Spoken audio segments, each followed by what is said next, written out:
Welcome to the third part of Lecture 2, Galaxies, Fall 2025 at Stockholm University. This one, we're going to take a closer look at galaxy morphology and what it means and how we can take a look at it in a more quantitative sense than just looking at shapes and describing them.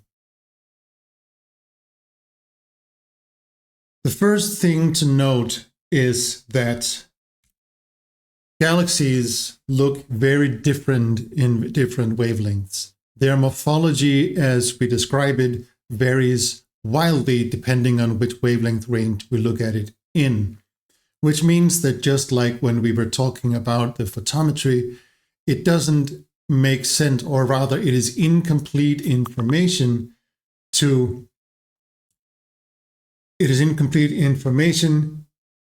just talk about the morphology without talking about the wavelength range in which this morphology is applied, or this morphology analysis is applied. In this figure, we see an example of a galaxy which has been observed in many different wavelength ranges. And as you can see, it is not only the wavelength range, but also the bandwidth that we observe it in that influences the morphology as we observe it. This is a galaxy very similar to M51 from before, but as you can see, this one is considerably more edge-on than M51 was.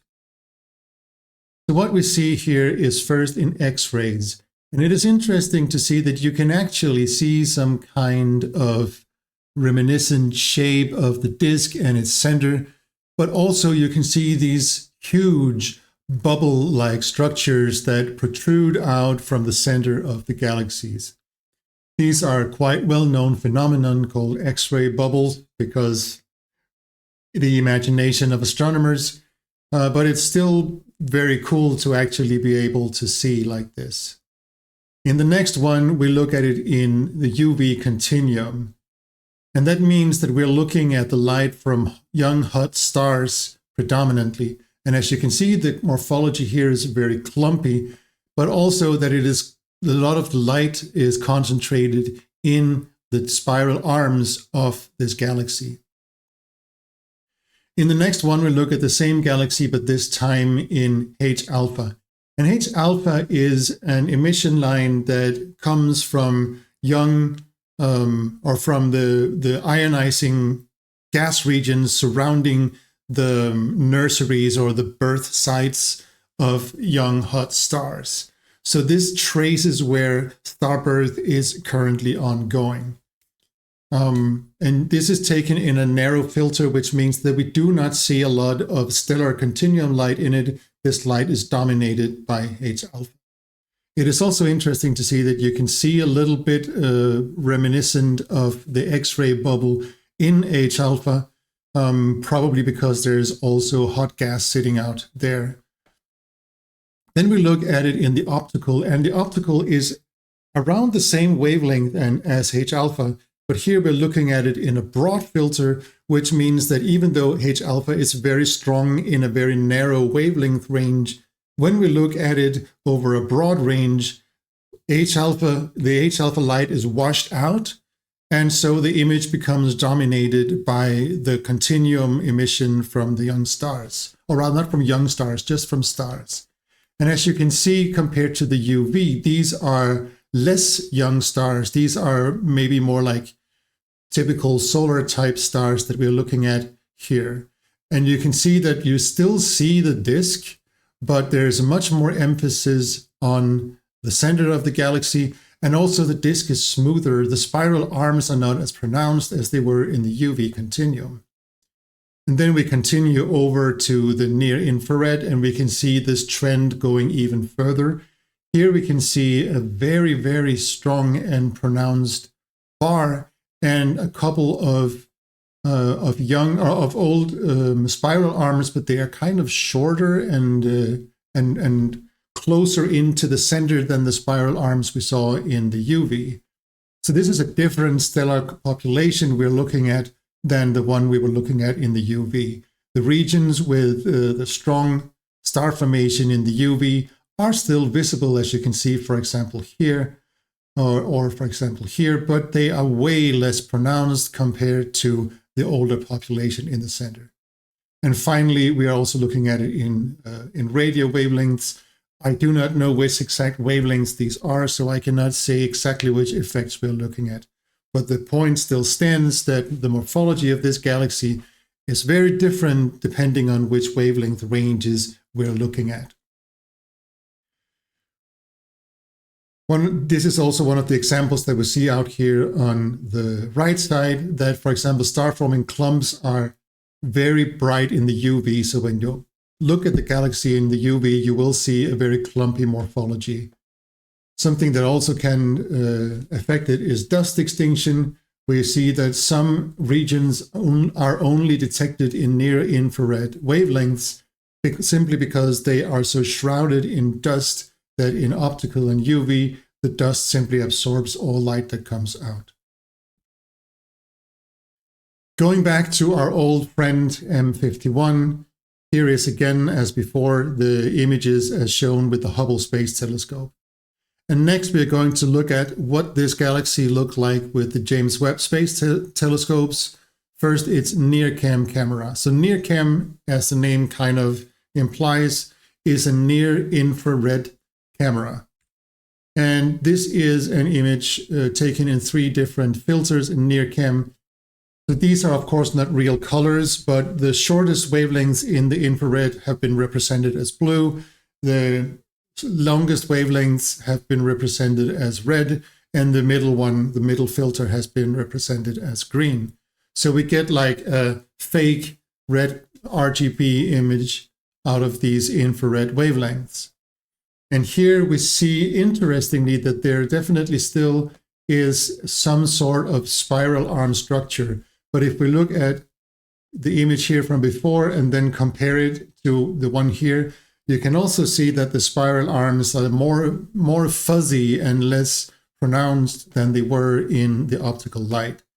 You can also see that the spiral arms are quite clear in the longest wavelengths. This is, if I understand correctly, this is not H-alpha, but infrared wavelengths emitted by the same atoms, the same hydrogen atoms that also emit H-alpha. So they fundamentally trace the same thing, the star-forming regions in the galaxy. And next up, we will see a picture taken with MIRI, the mid-infrared instrument, also on JWST. And this one is, as you can see, completely different. We still see some light from some stellar light from the very core, and you also see individual stars and star clusters, but they are very few, and here the light is completely dominated by dust. So in the optical and near infrared, dust is mainly absorbing, but the energy that the dust absorbs, of course, must come out again at some point. And it is emitted from the dust as thermal radiation, which is mainly visible in the mid and far infrared. And that is what we see here. So this is all the observed starlight that has been reprocessed into heat radiation, basically. And if we try and look back and forth, because these images are actually aligned, you should be able to follow individual stars or star clusters and see that, yes, they are indeed there. You can also see individual cloud segments, which are lighting both in gas and in dust. But you can also see that a lot of the stars are simply not there in MIRI. They are just too faint at these far infrared wavelengths to really make an impact on the MIRI image, unlike what they did in NIRCam or even more so in the Hubble images. Taking a more quantitative approach to this, how can we describe morphology? The base technique we use is that one that we call a surface brightness profile. If you take a look at the galaxy here on the left side, this is an elliptical galaxy. I do not know which one it is, but it's a very generic, normal elliptical galaxy. And what we can do then is that we can draw curves of equal surface brightness. You can see the surface brightness here is very strong in the center and becomes fainter and fainter on the way out. And just like we can draw elevation curves on a map, we can also draw curves of equal surface brightness, and these are curves that we call isophotes. These are the curves that you see here in the center. Of course, these curves are computer generated and kind of messy, but you can still see them. And what we usually will do is smooth the image and then just simply get lines here. What we then do is that we take the radius of each of these isophotes. And of course, you can see, well, the radius is not well defined in an elliptical shape like this, but this is where we use what we call the circularized radius, which is basically it's a kind of an average of the minor and the major axis in the ellipsis, which we can then define as the radius of this isophote. And if we plot these isophotes, the brightness, the surface brightness against the radius of them, we get this profile here, which shows how the galaxy's surface brightness is developing as a function of radius away from its center. And such a profile can very often be very well approximated with what is called a Sérsic profile.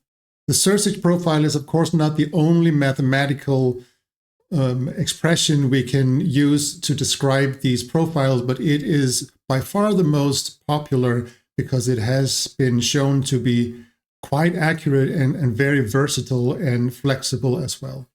It's an empirical function that can be used to reproduce most galaxy surface brightness distributions. So here's the definition of the Sérsic profile. You can see that it is a slightly hairy expression here, but we have this number here, which is called the Sérsic index. And that is kind of the main important number that basically describes the Sérsic profile. If you look at the plot here to the right, you can see that we here have various Sérsic profiles with various Sérsic indexes or indices. And these basically lead to different shapes of the same family of functions. And this number here is just an empirically derived number. And what we see here, the RE is called the effective radius. We will get further into the exact definition of that later. You can also find it in the course book. And IE that you see here is the surface brightness at the effective radius of this galaxy. And as you can see, the profiles are basically expressed in terms of that value, which also means that that is the one value that they all have in common.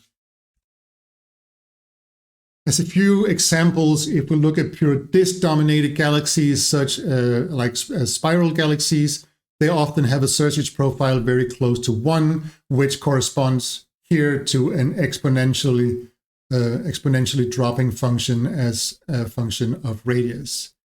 Many elliptical galaxies have a Sérsic index of 4. This particular Sérsic profile is also called the de Vaucouleurs profile because de Vaucouleurs developed it first before Sérsic then found a more generalized expression for these profiles. And finally, we should say that many galaxies contain more than one Sérsic profile component. For example, they can have a bulge and a disk, which a lot of spiral galaxies do, where the disk will have a Sérsic index of 1 and therefore be exponentially dropping, whereas the bulge will be more similar to elliptical galaxy and have a Sérsic index closer to 4. There are also galaxies that we will come back to later, or not galaxies, bulges that have a Sérsic index of only 2, which is why these are sometimes called pseudo-bulges. We can also describe more statistically galaxies in the surface brightness versus luminosity diagram. This is instructive for many other reasons. We can use this we can use this to classify galaxies because size and star distribution is a result of the galaxy's formation and history. We can see here that, remember on this plot, that a lower number for absolute magnitude means a brighter object. So all the way out here, we have ultra faint object. All the way in here, we have ultra bright objects. Here we have the Milky Way and Andromeda, M31. We have the Magellanic Clouds and a few other galaxies. And here we have other galaxies, smaller, less bright galaxies in the local group. Here we have globular clusters from the Milky Way. Here are ultra-faint galaxies, dwarf galaxies. Here are a class that are called blue compact dwarfs, which we again are working a lot with here in the galaxy group here in Stockholm. And here we have elliptical galaxies and bulges. Many local group dwarfs, as it shows here, are showing an increasing importance of bulge, that is bulge over disk ratio, with increasing overall luminosity, which means that the higher luminosity also shows to have a higher importance of the bulge. That was all for today. Again, like last time, here is a couple of discussion questions that I would like you to mull over until we meet for the session. And the first question is question A. The Hubble sequence is not really an evolutionary sequence, but based on the different types we've looked at, do you think galaxies can change into other types? How would this happen, and what would the timescales be? And the second question, question B, is there a limit to how low the central surface brightness can be in a galaxy? Or can it be arbitrarily low? Why are there no bright but ultra-diffuse galaxies? So those were the questions that I hope you can mull over until next time.